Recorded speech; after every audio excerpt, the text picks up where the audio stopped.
Spotting airplane videos? On February 17th, a Delta Airlines regional jet from Minneapolis Airport, flying to Toronto Airport, around Toronto Airport. During landing, accident occurred. The plane flipped over, fortunately amid misfortune. Of 80 passengers board, only 21 passengers were injured. First, let's analyze this landing video. Analyze what happened.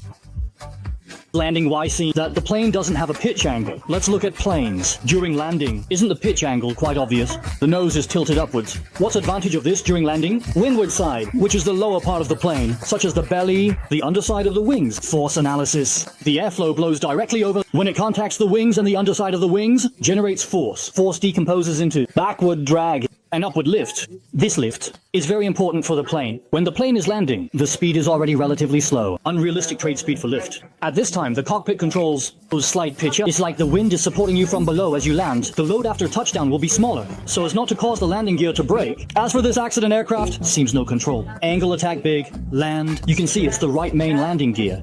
The right side of the aircraft noticeably sinks, in time accompanied by a significant downward movement of the left wing. Disturbance, which means the force has reached the wing. The landing gear couldn't absorb the shock. Situation should be the inner cylinder of landing gear hit reaching load limit and couldn't absorb the shock. After the inner cylinder was compressed, it still couldn't bear the load. Then the landing gear might break. From post-accident photos, see, the right landing gear broke. After breaking, the fuselage tilted, wing hit ground, caught fire. This fire is the most dangerous.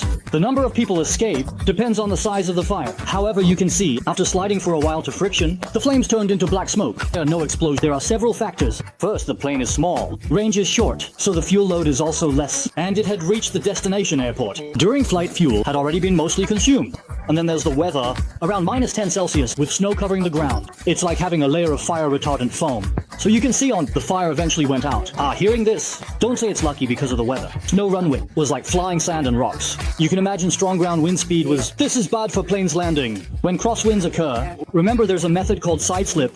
To counteract landing crosswinds, it might have caused the right gear touches down first. So in summary, the direct cause was the landing gear broke, which caused the plane to tip over. So why did the landing gear break? It could be quality issue with the landing gear, or the landing load was too great. And why did the right landing gear touch down first? It could be due to crosswind effects. Will be an operational issue. So what do you think the reason is?